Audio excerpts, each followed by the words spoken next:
Hi, village സ്പേസിലേക്ക് എല്ലാവർക്കും സ്വാഗതം. എല്ലാവർക്കും സുഖമല്ലേ? ഇന്ന് നമ്മൾ ഒരു ബീഫ് അച്ചാറാണ് ചെയ്തത്. ഇതിന് മുമ്പ് ഞാനൊരു ബീഫ് അച്ചാർ ചെയ്തായിരുന്നു.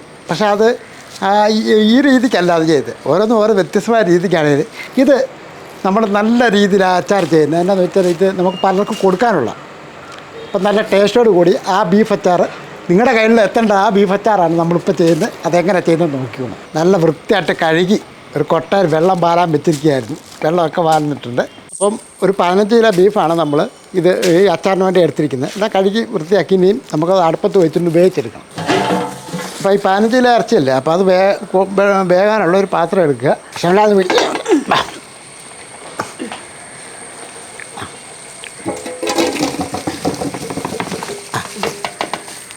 അപ്പോൾ നമ്മൾ ആ 15 കിലോ ഇറച്ചി ഈ ചെമ്പിൻ്റെ അകത്തിട്ടിട്ടുണ്ട്. കുറച്ച് ഉപ്പ് പൊടി അങ്ങോട്ടിടാം. ഇങ്ങനെ അങ്ങോട്ടിട്ടു. ഞാൻ ഈ കൈ കൊണ്ട് ഇങ്ങനെ ഉപ്പൊക്കെ വാരിയിട്ടെന്ന് പറഞ്ഞാൽ എനിക്കൊരു കൈയുടെ ഒരളവുണ്ട് കേട്ടോ. ഇപ്പം നിങ്ങൾ ചെയ്യുമ്പോഴത്തേക്ക് സ്പൂണിൻ്റെ അളന്ന് വേണം ഇടാനായിട്ട്. ഇതിപ്പോൾ 15 കിലോയ്ക്ക് ഞാൻ എത്ര സ്പൂണെന്ന് പറയുന്നില്ല, ഞാൻ ഒരു കൈ അതുപോലെയാണ് ഞാൻ ചേർത്തിരിക്കുന്നത്. ഇനി നമുക്ക് ഇതിന് മഞ്ഞൾപ്പൊടി ഞാൻ ഒരു 2 തവി മഞ്ഞൾപ്പൊടി ചേർത്തിട്ടുണ്ട്. ഇനി നമുക്ക് മുളക് പൊടി ഇതേപോലെ ഒരു 2 തവി മുളക് പൊടി. അപ്പം നമുക്ക് ഉപ്പും മഞ്ഞൾപ്പൊടിയും മുളക് പൊടി മാത്രമേ നമ്മളിപ്പം ഇതിനകത്ത് ചേർക്കുന്നുള്ളൂ. എന്നിട്ട് നല്ലപോലെ ഒന്ന് മിക്സ് ചെയ്യുക.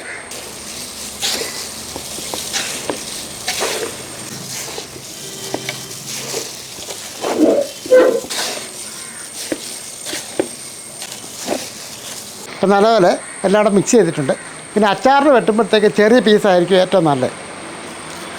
സാധാരണ അച്ചാറിന് വെട്ടുമ്പോഴത്തേക്ക് അങ്ങനെയാണ് ചെയ്യുന്നത്. ചെറിയ മീനായാലും അതേപോലെ തന്നെ ബീഫാണെങ്കിലും ചെറിയ പീസാണ് വെട്ടുന്നത്. നമ്മൾ ആ അളവിനാണ് ഇത് ചെറിയ പീസാക്കിയിരിക്കുന്നത്. അപ്പം നമ്മൾ ഈ ബീഫിൻ്റെ അകത്ത് വെള്ളമൊന്നും ഒഴിക്കണ്ട. കാര്യം ഇറച്ചിക്കകത്ത് വെള്ളം ഉള്ളതാണ്. ആ വെള്ളത്തിൽ തന്നെ ഇത് വേകും. അതുകൊണ്ട് വേറെ വെള്ളം ഒഴിക്കേണ്ട കാര്യമില്ല. ഇനി ഇതൊന്ന് കത്തിക്കട്ടെ. അടുപ്പൊക്കെ കത്തിച്ചിട്ടുണ്ട്. ഇനി നമുക്കിതങ്ങ് അടച്ചു വെക്കാം. ഇപ്പം നമ്മൾ അടച്ചു വെച്ചിട്ടുണ്ട്. നല്ലപോലെ തിളച്ചതിന് ശേഷം ഒന്ന് ഇളക്കി കൊടുക്കുക. പിന്നെ വേറെ ആരുണ്ട്, ഒരു 3/4% ബീഫ് വേകണം. അതൊക്കെയാണ് അതിൻ്റെ ഒരു രീതി. അപ്പം ആ തിളച്ചതിന് ശേഷം നമുക്കൊന്ന് ഇളക്കി കൊടുക്കാം. അപ്പം ഇതൊന്ന് തിളച്ചിട്ട് തുറക്കാമെന്നാണ് പറഞ്ഞത്. ഇപ്പോൾ തിളച്ചിട്ടുണ്ട്.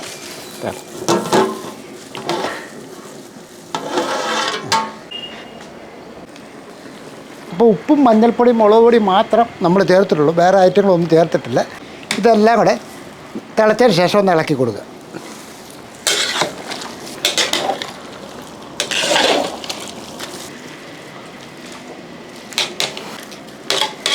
അപ്പോൾ നല്ലപോലെ ഒന്ന് മിക്സ് ചെയ്തിട്ടുണ്ട്. ഇനി ഇളക്കിയതിന് ശേഷം ഒന്നുകൂടെ അമുക്കി ഇങ്ങനെ വെക്കും.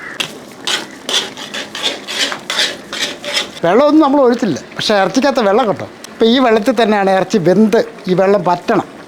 വറ്റി കഴിയുമ്പോഴത്തേക്കും ഇറച്ചി റെഡി ആയിക്കോളും. അപ്പോൾ അത്ര സമയം ഇരിക്കട്ടെ. ഏതായാലും ഒരു അരമണിക്കൂറെങ്കിലും ഇരിക്കട്ടെ. കുക്കറിൻ്റെ അകത്തൊക്കെ ആകുമ്പോൾ ഇപ്പോൾ ചെറുതായിട്ട് നമ്മുടെ വീട്ടിലൊക്കെ ചെയ്യുമ്പോഴത്തേക്കും കുക്കറിൻ്റെ അകത്തൊക്കെ ആണെങ്കിൽ പെട്ടെന്ന് തന്നെ വേവിച്ചെടുക്കാം. പക്ഷേ ഇത്ര സാധനം കുക്കറിൻ്റെ അകത്ത് വേഗത്തില്ല, ചെമ്പിൻ്റെ അകത്ത് തന്നെയല്ലേ വെച്ചു. അപ്പോൾ അതൊന്ന് വേകട്ടെ. അപ്പോൾ ഇത് കുറച്ച് സമയം ഇരിക്കട്ടെ. നമുക്ക് ഇറച്ചി ഒന്ന് വെന്തതിന് ശേഷം ചേർത്ത് നോക്കാം. ഇപ്പം ഒരു അരമണിക്കൂർ മേളിലേ ആയിട്ടുള്ളൂ. ഇടയ്ക്ക് ഞാനൊന്ന് ഇളക്കി കൊടുത്തായിരുന്നു കേട്ടോ. ഇനി ഒന്നുകൂടെ തുറന്ന് നോക്കാം. നമുക്ക് വെള്ളം ഉണ്ടോ എന്ന് നോക്കാം. അല്പം വെള്ളം കൂടെ ഉണ്ട്. ഇപ്പോൾ ഇറച്ചിയൊക്കെ ഏകദേശം ഒന്ന് റെഡി ആയിട്ടുണ്ട്. നമുക്ക് ഈ വെള്ളം ഇങ്ങനെ ഒന്ന് വെച്ച് കൊടുത്താൽ ആ ഉള്ള വെള്ളം കൂടെ ഒന്ന് വലിഞ്ഞോളും. മൊത്തം വെള്ളവും അങ്ങ് വറ്റിക്കോളും. ഇതേപോലെ ഒരല്പ സമയം കൂടി ഇരിക്കട്ടെ. തുറന്ന് വെക്കുമ്പോഴത്തേക്ക് ആ വെള്ളം അങ്ങ് വറ്റിക്കോളും. ഇപ്പം ഞാൻ നേരത്തെ പറഞ്ഞ പോലെ ഇറച്ചി ഒരു 3/4% വെന്തിട്ടുണ്ട്. ഇറച്ചിക്കകത്ത് വെള്ളമെല്ലാം ഇതുവരെ വറ്റിയിട്ടുണ്ട്. നല്ലപോലെ തോർത്തെടുത്ത് ലേശം പോലും വെള്ളമില്ലാതെ ഈ അടുപ്പൊന്ന് നിർത്തുകയാണ്. ശവലാത്ത് കൊടുത്തിട്ടല്ലേ അവിടെ. അപ്പോൾ ഇതിൻ്റെ അകത്ത് വെള്ളമൊക്കെ കോരിക്കളഞ്ഞു കഴിഞ്ഞാൽ അതിൻ്റെ ഗുണം പോകും. അതുപോലെ തന്നെ അച്ചാറിടുമ്പോഴത്തേക്ക് ഒരല്പം പോലും ഈർപ്പം ഉണ്ടാവില്ല. അങ്ങനെ ഈർപ്പം ഇല്ലാതെ വേണം നമുക്ക് അച്ചാർ റെഡിയാക്കാൻ. അല്ലെങ്കിൽ പെട്ടെന്ന് പൂത്തു പോകാനും കനച്ചു പോകാനും ഒക്കെ സാധ്യതയുണ്ട്.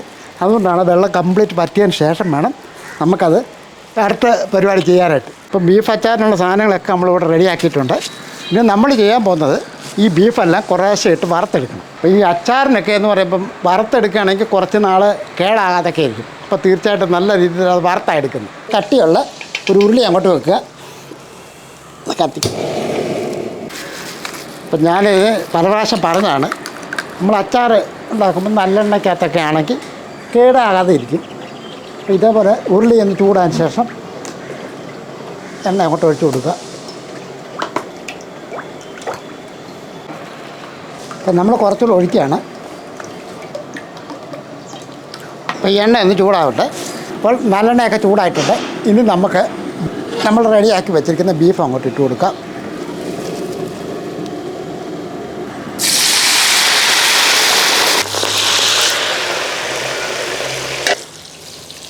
അപ്പോൾ നമുക്ക് കുറേശ്ശെ ഇട്ട് ഇനി ഇങ്ങനെ വാർത്തെടുക്കും.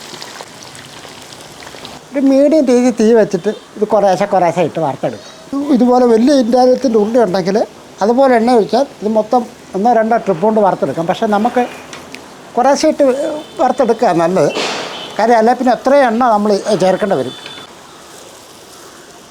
അപ്പം നമ്മൾ ആദ്യത്തെ റെഡി ആയിട്ടുണ്ട്. ഇതേപോലെ ഒരുപാട് കരിഞ്ഞു പോകാതെ വറുത്തങ്ങോട്ട് എടുക്കുക. അപ്പോൾ ആദ്യത്തെ നമ്മൾ ഒരു കോര ഇതുണ്ട്. ഈ എണ്ണ ഒന്ന് നിർത്തി ഇതുപോലെ കെടുത്ത പാത്രത്തിൻ്റെ അകത്തോട്ട് കോരി അങ്ങോട്ട് ഇടും. ഈ എണ്ണയ്ക്കകത്തോട്ട് നമ്മൾ ഈ ബീഫ് മീനും ഒക്കെ വറുത്ത് കോരുമ്പോഴത്തേക്ക് ഇതിൻ്റെ അകത്തുള്ള ഈർപ്പമുണ്ടല്ലോ, നനമൊക്കെ അങ്ങ് മാറും. ആ നനം മാറിക്കഴിയുമ്പോൾ ഇതുപോലെ എണ്ണ തെളിയും. അപ്പോൾ ആദ്യത്തെ നമ്മൾ കോരി രണ്ടാമത്തെ ഇതുപോലെ കുറേ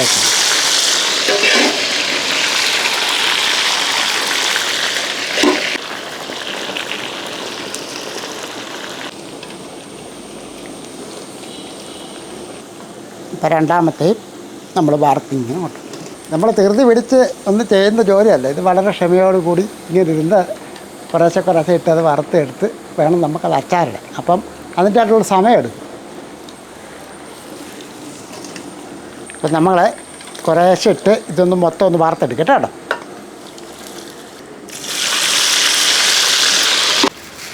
അപ്പോൾ നമ്മൾ കുറച്ച് സമയമായി ഇത് വറുത്തെടുത്തോണ്ടിരിക്കുന്നു. ലാസ്റ്റത്തെ ഇവിടെ കഴിച്ചാൽ നമ്മളെ വേറെ കഴിയും.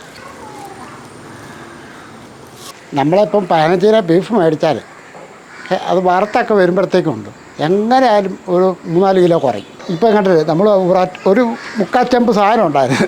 വറുത്ത് വന്നപ്പോൾ കണ്ടോ ഒരു ചെറിയ എടുത്ത പാത്രത്തിനകത്ത് കൊള്ളാനുള്ളതേ ഉള്ളൂ. ഇനി നമുക്ക് ഈ എണ്ണയൊക്കെ മാറ്റാം. അപ്പോൾ ഇതിൻ്റെ തെളി നമുക്കെടുക്കാം. ഇത് പെട്ടിരിക്കട്ടെ. അപ്പോൾ ഇതേപോലെ എവിടെ കെട്ടിയുള്ള ഉരുളി അങ്ങോട്ട് വെക്കാം. ഉരുളി ചൂടായതിനു ശേഷം നമുക്ക് കുറച്ച് നല്ലെണ്ണ അങ്ങോട്ട് ഒഴിച്ച് കൊടുക്കുക.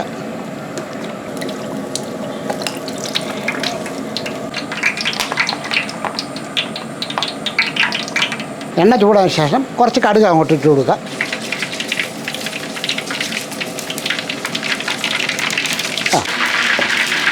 അടുത്തായിട്ട് കടുക് പൊട്ടിയതിന് ശേഷം ഇതേപോലെ കുറച്ച് വെളുത്തുള്ളി തൊലിയൊക്കെ പൊളിച്ച് വെച്ചിരിക്കുന്നതാണ്. ആ വെളുത്തുള്ളി അങ്ങോട്ട് ഇട്ട് കൊടുക്കുക.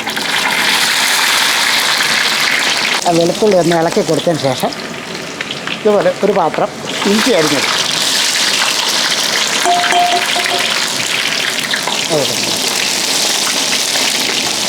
കുറച്ച് പച്ചമുളക് അരിഞ്ഞ് വെച്ചിരിക്കുന്നു അത് വേണം.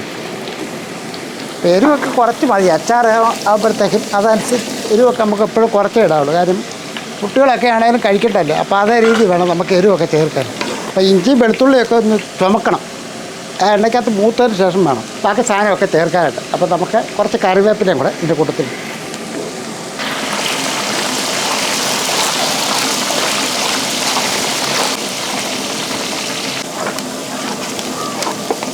അപ്പോൾ ഇഞ്ചി വെളുത്തുള്ളിയൊക്കെ ഒന്ന് ചുമന്ന് വരുന്നുണ്ട്. ഈ സമയത്ത് നമുക്ക് തീ കുറച്ച് വെക്കാം. ഇതൊരു 1.25 കിലോ മുളക് പൊടിയുണ്ട്. അത് കാശ്മീരി മുളക് പൊടി, ഒരല്പം എരിവുള്ള മുളക് പൊടി കൂടാണ് നമ്മൾ ചേർത്തിരിക്കുന്നത്. ഇതങ്ങോട്ട് ഇട്ട് കൊടുക്കുക. തീ കുറച്ച് വെച്ചിട്ട് ശേഷം മാത്രമേ പൊടിയൊക്കെ ഇട്ട് കൊടുക്കാവുള്ളൂ. ഒരു 1/4 കപ്പ് മഞ്ഞൾപ്പൊടി, ഒരു 1/4 കപ്പ് ഉലുവാപ്പൊടി. ഇത് വറുത്ത് പൊടിച്ച ഉലുവയാണ്. ഒരു 1/4 കപ്പ് മസാലപ്പൊടി, കുറച്ച് കുരുമുളക് പൊടി നമുക്ക് ആ എരിവിന് പാകത്തിന് ചേർക്കണം. അതുകൂടെ ഇട്ട് കൊടുക്കുക. ഇനി ഇതേപോലെ ഒരു കാൽ കപ്പ് അളവിൽ കുറച്ച് കായപ്പൊടി അതുകൂടെ അങ്ങോട്ട് ഇട്ട് കൊടുക്കുക. അപ്പോൾ അച്ചാറിനുള്ള പൊടികളൊക്കെ നമ്മൾ ചേർത്തിട്ടുണ്ട്. ഇനി ഒന്ന് ഇളക്കി കൊടുക്കുക.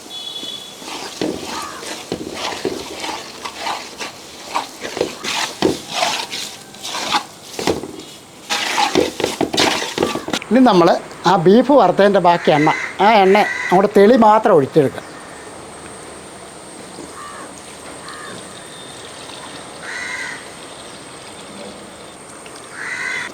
അപ്പോൾ ആ തെളി മാത്രമേ നമ്മൾ എടുത്തിട്ടുള്ളൂ. അതിനുശേഷം ഇതെല്ലാം കൂടെ ഒന്ന് ഇളക്കി കൊടുക്കുക. തീ നമ്മൾ കുറച്ചാണ് വെച്ചിരുന്നത്. അപ്പോൾ മുളക് പൊടിയും മല്ലിപ്പൊടിയും നമ്മൾ ചേർത്തിരുന്ന പൊടിയുടെ ആ പച്ച ചുവയൊക്കെ ഒന്ന് മാറണം. അപ്പം നമുക്ക് എൻ്റെ ആ പച്ച ചുവയൊക്കെ ഒന്ന് മാറിയിട്ടുണ്ട്. ചെറുതായിട്ട് ഒന്ന് തിളച്ചതിന് ശേഷം വിനാഗിരി അങ്ങോട്ട് ഒഴിച്ചു കൊടുക്കണം. കാര്യം ഈ വിനാഗിരിയൊക്കെ ഒഴിച്ചില്ലെങ്കിലുണ്ടല്ലോ ഇത് ഒത്തിരി ദിവസം കുറച്ച് ദിവസം ഇരിക്കേണ്ടതാണെങ്കിൽ വിനാഗിരിയൊക്കെ ഒഴിക്കണം. അല്ലെന്നുണ്ടെങ്കിൽ വിനാഗിരി ഒഴിവാക്കാം. കാര്യം എന്ന് വെച്ചാൽ നമുക്ക് 2-3 ദിവസത്തേക്കാണെങ്കിൽ വിനാഗിരി ചേർക്കാതെ കഴിക്കാം. വിനാഗിരി ഒഴിച്ചതിന് ശേഷം നമുക്ക് തീ ഒന്ന് കൂട്ടി കൊടുക്കുക. അപ്പം നമ്മൾ ഉപ്പിട്ട് ബീഫ് വേവിച്ചത് ഈ കുറച്ച് ഉപ്പ് കൂടിയിട്ട് നമുക്ക് വേണം. ഞാൻ കുറച്ച് ഉപ്പ് പൊടി കൂടി ഇടുകയാണ്. ഉപ്പ് പൊടി ഇട്ടതിന് ശേഷം അതുകൂടെ ഇളക്കി.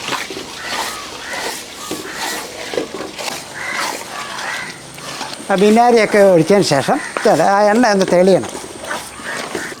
നമ്മൾ തീ ഒന്ന് കുറച്ച് വെച്ചതിന് ശേഷം നമ്മൾ വറുത്ത് വെച്ചിരിക്കുന്ന ബീഫ് അങ്ങോട്ട് ഇട്ട് കൊടുക്കും.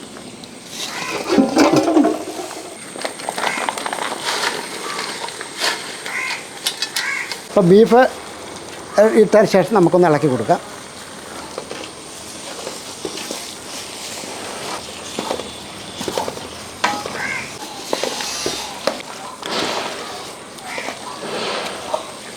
അപ്പോൾ ഇത് നല്ലപോലെ ഒന്ന് മിക്സ് ചെയ്തെടുക്കണം.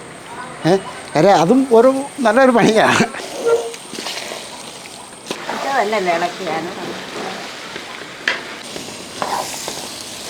ഇനി ഇതിൻ്റെ ഉപ്പും എരിവ് പുളിയും ഒക്കെ നോക്കണം. ഒന്ന് നോക്കിയാൽ ശാലേ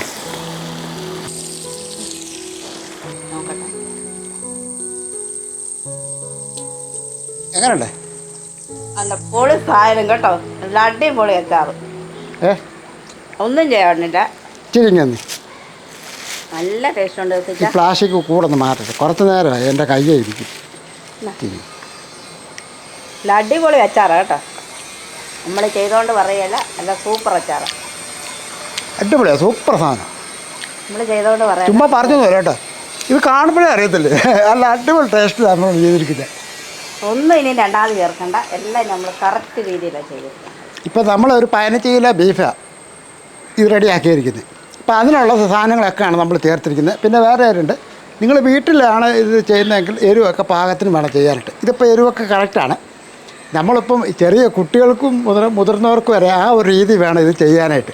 ഇതിപ്പോൾ കറക്റ്റ് പാകത്തിനുള്ള എരിവ് അല്ലേ? ഒത്തിരി പച്ചമുളകൊന്നും ഇട്ടിട്ടില്ല, കുറച്ച് ഇട്ടിട്ടുള്ളൂ. അപ്പോൾ അതൊക്കെ സൂക്ഷിച്ച് ശ്രദ്ധിച്ച് ചെയ്യുക. ഇത് ഏതായാലും നല്ല അടിപൊളിയായിട്ട് നിങ്ങളുടെ കൈകളിൽ എത്താനുള്ള സാധനമാണ്. തീർച്ചയായിട്ടും നിങ്ങൾക്ക് താല്പര്യം ഉണ്ടെങ്കിൽ വാട്സപ്പിൽ അല്ലേ മെസ്സേജ് ഇട്ടാൽ മതി. നമ്മളത് കാണും, നിങ്ങൾക്ക് ഇതെല്ലാം അയച്ചും തരാം.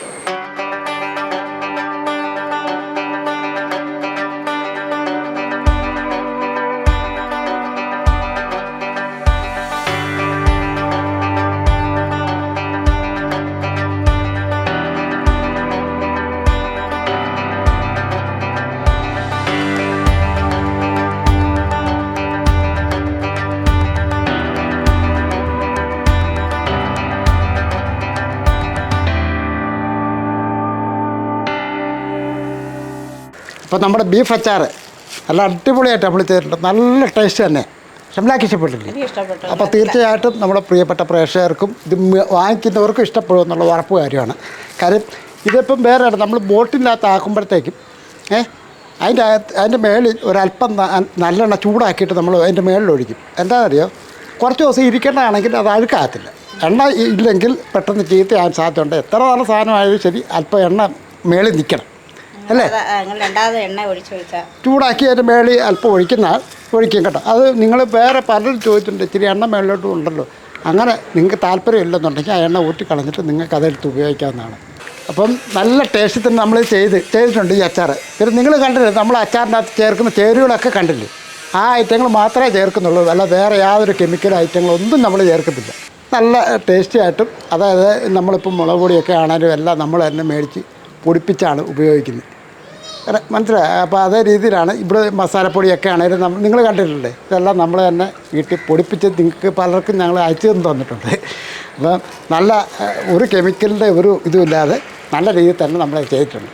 അപ്പോൾ ഈ ബീഫ് അച്ചാറും അതുപോലെ തന്നെ നെല്ലിക്ക, മാങ്ങ അച്ചാർ, മസാലപ്പൊടികൾ, ഇങ്ങനത്തെ ഐറ്റങ്ങളൊക്കെ ഉണ്ട്. പലരും മേടിച്ചിട്ട് നല്ല അഭിപ്രായങ്ങളാണ് പറഞ്ഞേക്കുന്നത്. നിങ്ങൾക്ക് ബീഫ് അച്ചാർ വേണമെന്നുണ്ടെങ്കിൽ നമ്മുടെ ഈ വാട്സപ്പ് നമ്പറിൽ ഒന്ന് മെസ്സേജ് അയച്ചാൽ മതി കേട്ടോ.